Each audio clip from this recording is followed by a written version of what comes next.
내 주변에 하교가 있었어요. 그 하교가 그런 얘기를 가끔씩 하거든요. 이 친구는 1년 기간에 6개월을 북한에서 살고 6개월을 중국에 가서 살아요. 그러면 우리가 궁금해서 물어볼 거잖아요. 너 가 있는 6개월 동안 뭐 하면서 살아? 물어봤어요. 자기 한국 가서 아르바이트 한다는 거예요. 네. 한 달 얼마 번다해? 그러니까 아르바이트를 하면 무슨 한두 달만 하면 1년 먹고 살 돈을 번다는 거예요. 근데 자기는 그냥 6개월 동안 그 중국 갔을 때 2개월 정도 한국에서 아르바이트하고 들어와가지고는 그다음에 뭐 중국에서 좀 빈둥빈둥 되다가 여기 북한으로 온다는 거예요. 그래서 되게 한국이라는 사회는 중국도 발전했다고 하는데 어느 만큼 발전을 했으면 중국에 있는 사람들조차도 한국으로 넘어갈까라는 생각을 그때부터 했어요. 그러다 보니까 그런 아마 환상이 만들어져갖고 이쪽으로 오는 길이 두렵지가 않았던 것 같아요. 나도 정말 그 삐가 나가래지. 정신이 온전한 애가 안 해. 온전하면 여기까지 이렇게 선뜻 올 수가 없어. 아니 그러니까 마음이 얼마나 급했으면 제대로 된 선도 없고 그냥 대책 없이 강 넘어라는데 여기까지 와서 그냥 가겠다고 마음 먹으면 뒤에서 뭐가 누가 쫓는 것 같죠. 그쵸. 마음이 막 오늘 하루가 당장 급하죠. 안달이 나는 거. 맞아. 여기서 짠달복달 해가지고 네. 내일 넘어도 된다 하지만 죽더라도 오늘 넘고 싶어. 나는 그러면 오늘 넘고 막 싶어. 그렇게 강렬하더라고 나도 보니까. 그 완전 이게 지금 생각해보면 난 성질이 급해서 가야 된다 하면 당장 이걸 해야 되는 성격이어서 탈북도 그런 순간에 지금 당장 렛츠고 해가지고 지금 막 이렇게 갔던 것 같은데 그 탈북 때는 필요하긴 했었던 것 같아. 근데 위험한 상황이 되고 이런 감정적인 상황이 되면 이성적인 판단은 어려운 것 같아요. 그러니까. 네. 정말 운이죠, 언니. 나는 여기까지 온 게 운이라는 말로밖에는 설명이 안 되는 것 같아요. 그것도 2020년에 온 가족이 그러니까. 남아있으니까요. 그러니까 오빠도 정말 무사였고 나랑 엄마도 무사였고 그렇죠. 정말로 우리 집은 운이 좋았던 케이스죠. 당연히 그 주변에서 또 이렇게 안내를 해주시는 분들이 있었으니까 다 그분들이 덕이고 그리고 운도 좋았고.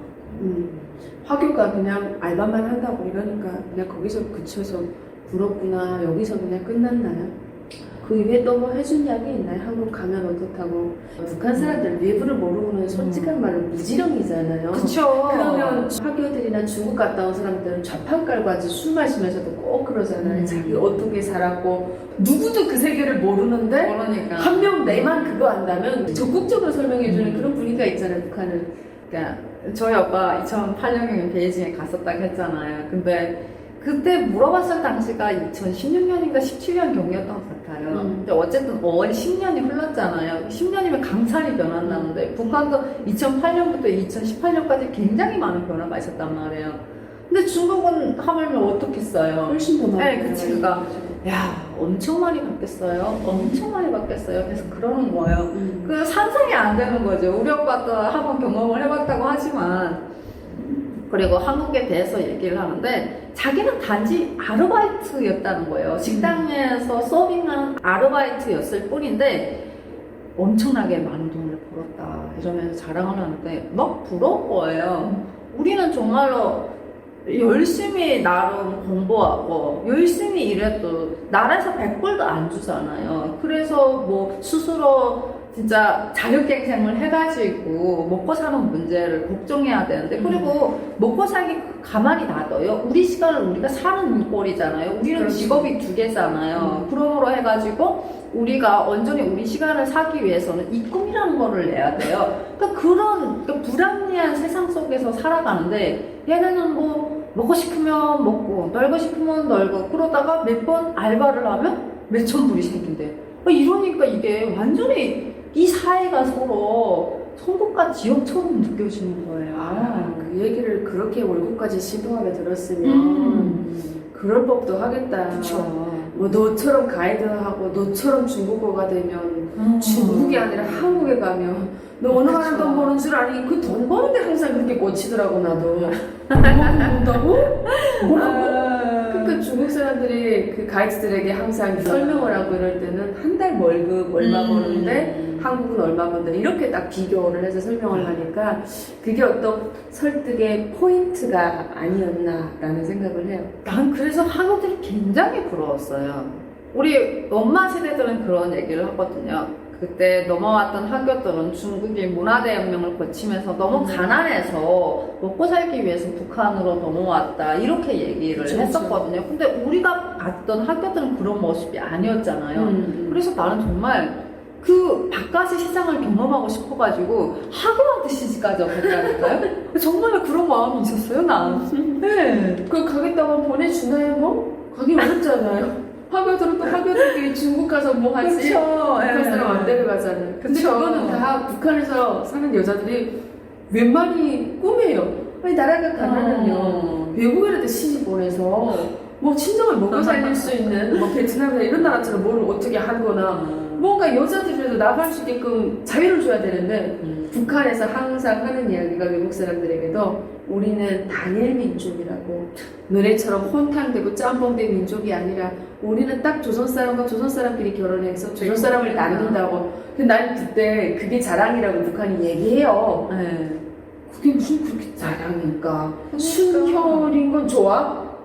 잘 사는가? 못 살잖아. 어쩌라고 저그러 있잖아. 왜 우리를 중국으로 좀 시집 보내게 해주지? 중국 관광객이 북한에 와서 가장 많이 물어보는 게 조선 여자들은 합법적인 방법으로 해외 결혼이 가능하냐 불가능하냐 이걸 가장 많이 물어봐요. 왜냐하면 그 사람들은 중국 조선족이 아니라 저 안쪽에는 한족들이기 때문에 잘 모르는 조선에 대해서 북한에 대해서 잘 몰라. 그래서 이 사람들이 국제결혼 여부에 대해서 계속 물어봤던 그게 가장 베스트 질문이었던 것 같습니다. 국제 결혼이 허락되면 뭐 북한 여자들 안 남죠. 다 해외로 나가겠다 하죠. 나 밀어치고 나가고 싶어가지고 아무 남자나 하교면 진짜 오케이라고 할 판이었는데. 그러니까요. 네. 누가 모서리쳐 거기 앉아있겠어. 그쵸. 야, 이게 통일돼도 문제입니다. 어느 날 갑자기 뭔가 북한 주민들에게 자유가 열리면 상상해보세요. 누가 북한에 앉아 결혼해서 북한에서 살겠습니까? 이게 다 중국에 나간단 말이죠. 이 북한이 이게 말라요. 이거 어떻게 북한에다 가둬놓고 이 어떻게 뭔가 뭐 해야 되는지 그거에 대한 뭔가 심층이 있는 어떤 연구와 뭔가 이루어지지 않는다면 북한 여성들을 붙잡아 놓을 수 있는 어떤 맥락이 없어요. 앞으로 또 막해요, 언니. 한국 드라마 보면서 남자도 너무 잘생겼지. 남조선만 생기도 너무 잘생겼다. 나는 조선에서 결혼 안 하겠다. 통일되면 난 남자랑 결혼하겠다.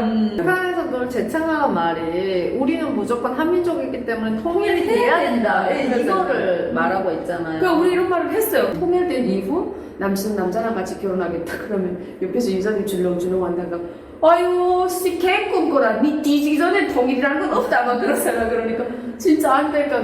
안 된다. 어렵다. 그래도 우리 그리 죽기 전에 언젠간 한 5년에 통일이 안 되겠니? 그러니까 그 기준은 북한에서 맨날 90년대 초반에 통일된다, 90년대 후반 통일된다, 2000년 통일병사 이런 이야기 국가적인 어떤 구호로 맨날 밀고 나갔으니까 이제는 통일 시기 얘기했던 것 같아요. 북한에서 그러잖아요. 이제는 같은 민족 아니다고. 예. 통일을 없다 그렇게 말을 했으니까 뭐. 이제는 통일 타령하고 남자 만나가지고 결혼하겠다는 소리는 싹 들어갔을 겁니다.